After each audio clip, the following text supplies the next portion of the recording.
اعوذ باللہ من الشیطان الرجیم بسم اللہ الرحمن الرحیم اللہم صلی علی سیدنا محمد وعلی آل سیدنا محمد مبارک وسلم۔ اچھا جی، قرآن مجید پہ جب ہم غور و فکر کرتے ہیں تو دیکھیں، سب سے پہلے ہم پڑھتے ہیں اعوذ باللہ من الشیطان الرجیم کہ میں پناہ مانگتا ہوں اللہ کی شیطان مردود سے۔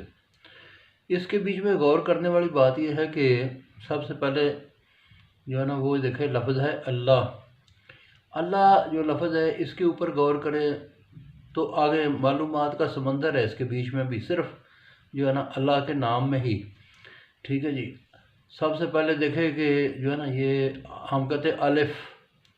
اب الف کے بیچ میں دو آوازیں اور بنتی ہیں، لام اور فے کی۔ الف الف یعنی کہ پتہ چلتا ہے کہ اس کے بیچ میں الف میں کیا کیا چھپا ہوا ہے، لام اور آگے فے۔ دوسرا لفظ اللہ کے لفظ کا ہے لام، پھر لام اور پھر ہے۔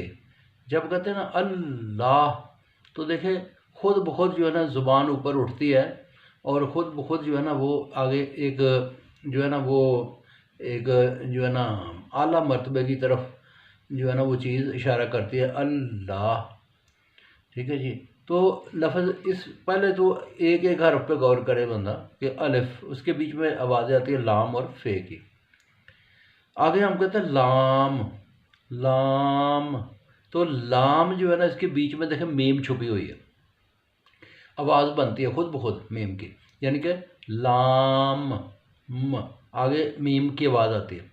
ٹھیک ہے، پھر اگلا لام آتا ہے لام، اسی طرح پھر ہے۔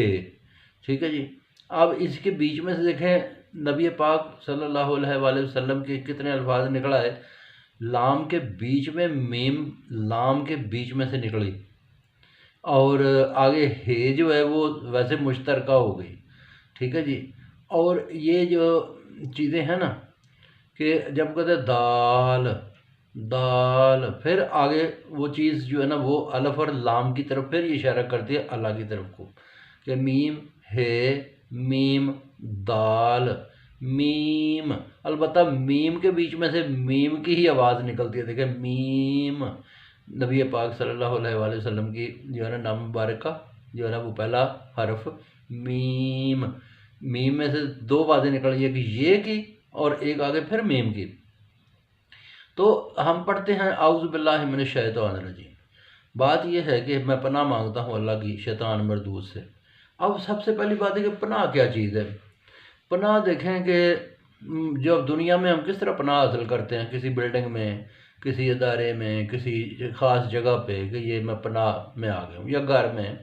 ٹھیک ہے جی، جنگل میں جا رہے ہیں کسی گھر میں، تو جب پناہ میں بندہ آتا ہے تو وہاں پہ اگر پناہ گاہ بنی ہے اور تو وہاں پہ کوئی انسان ملتا ہے دنیا میں دنیاوی لحاظ سے، تو وہ یہ کہتا ہے کہ بھائی دیکھ اب تو ہماری پناہ میں تب تک کامیابی سے رہے گا جب اس پناہ گاہ کے کچھ اصول ہیں۔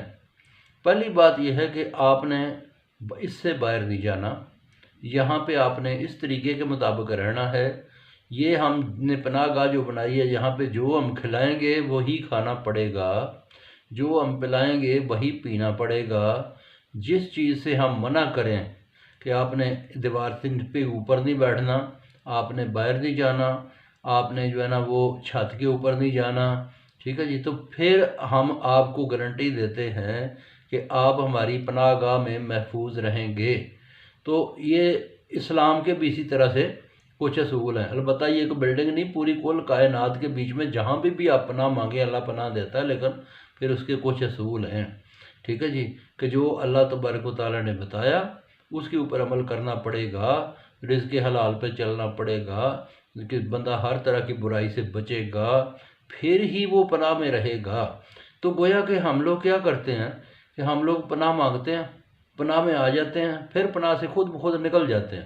غلط سوچنے سے پناہ سے بندہ نکل جاتا ہے، غلط کھانے سے، غلط پینے سے، غلط طریقہ کار اپنانے سے، کوئی بھی گناہ جو ہے نا وہ اس کو پناہ گاہ سے خود بخود نکال دیتا ہے۔ تو جب وہ پناہ گاہ سے نکل جاتا ہے تو پھر وہ شیطان کو ایکسپوز ہو جاتا ہے، کہ وہ پھر شیطان اس کو کسی بھی وقت حملہ کر کے اس کا نقصان کر سکتا ہے، اس کے دین ایمان کا، یا اس کو فزیکلی مینٹلی ہر طرح سے۔ تو بہت شکریہ جی، باقی پھر سناؤں گا۔